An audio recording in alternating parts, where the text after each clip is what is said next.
Assalamualaikum warahmatullahi wabarakatuh. Perkenalkan, nama saya Dandi Nurdayat dari Departemen Fisika dengan NRP akhir 137.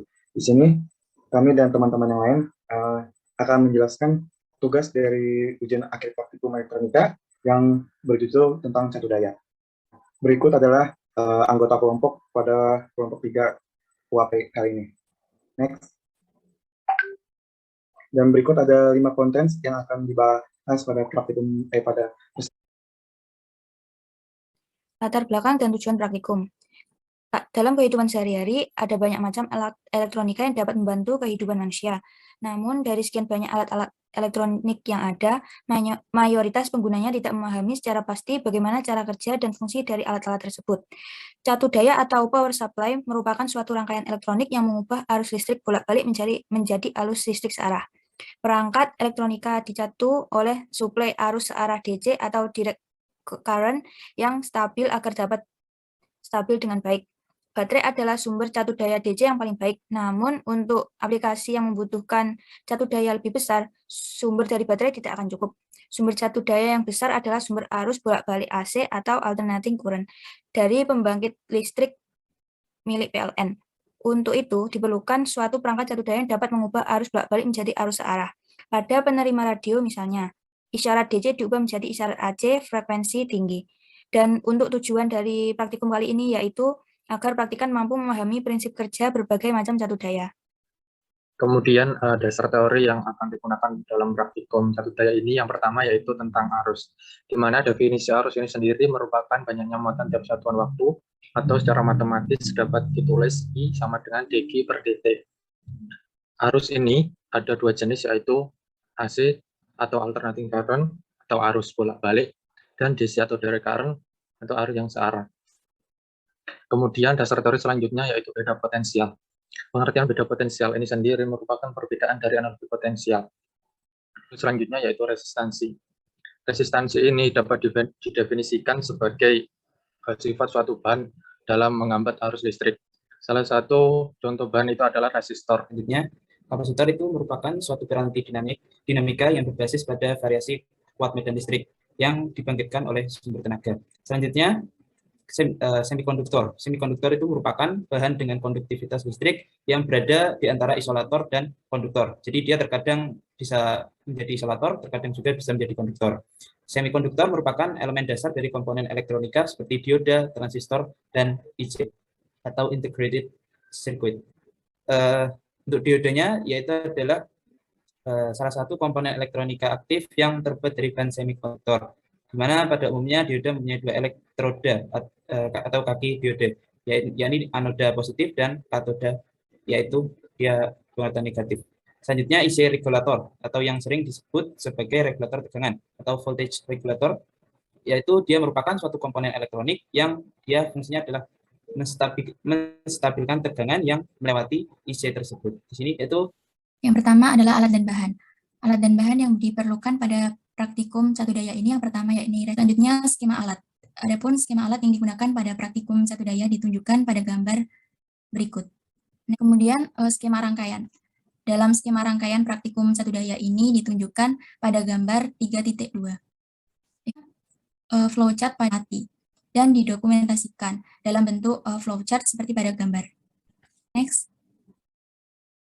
Selanjutnya, untuk langkah kerja pada praktikum catu daya ini dapat disajikan dalam bentuk video sebagai berikut.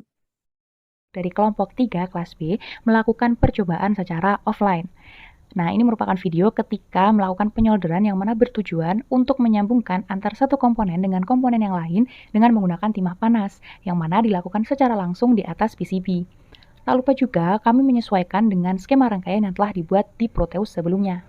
Nah, selanjutnya, rangkaian yang telah kita buat sebelumnya kita harus menghubungkan dengan trafo. Jangan lupa juga untuk menyesuaikan dengan jalur atau sambungan yang telah benar ya teman-teman. Kenapa? Supaya kita bisa mendapatkan hasil yang diinginkan dan tidak terjadi hal yang tidak diinginkan tentunya.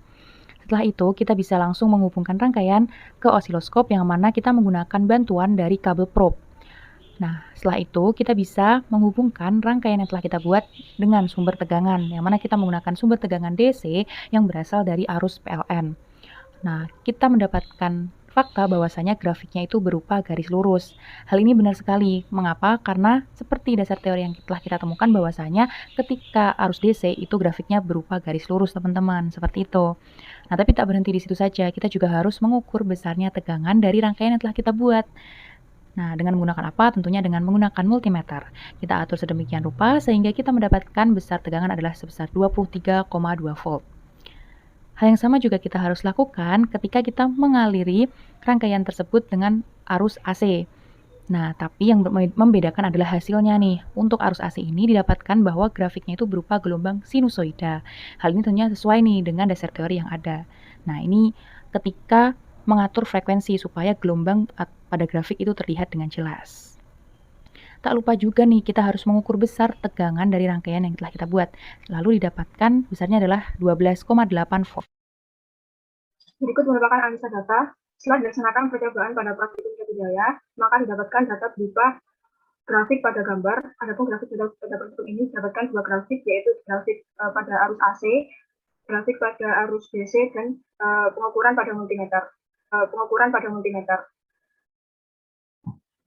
Hasil percobaan kemudian disajikan dalam tabel berikut. Yang pertama, dengan arus AC, bentuk grafik setengah gelombang dengan nilai tegangan sebesar 12 volt. Pada arus DC, bentuk grafik berupa grafik lurus dan tegangan sebesar 23,2 volt. Untuk selanjutnya yaitu adanya pembahasan dari praktikum kali ini. Yang pertama adalah dari hasil praktikum yang dilakukan secara online diperoleh grafik hasil sinyal input yang berbentuk gelombang sinusoidal yang ditunjukkan pada gambar 3.1 dan sinyal output yang berbentuk garis lurus ditunjukkan pada gambar 3.2.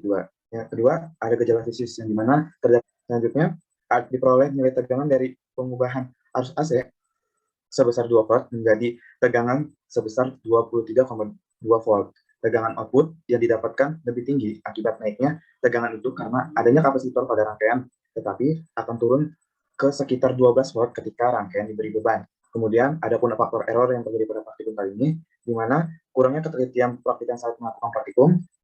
Yang kedua, adanya komponen yang tidak ada yang sempurna. Dan yang terakhir, alat mengalami kelelahan. Baik, selanjutnya itu ada kesimpulan, bisa dilanjut.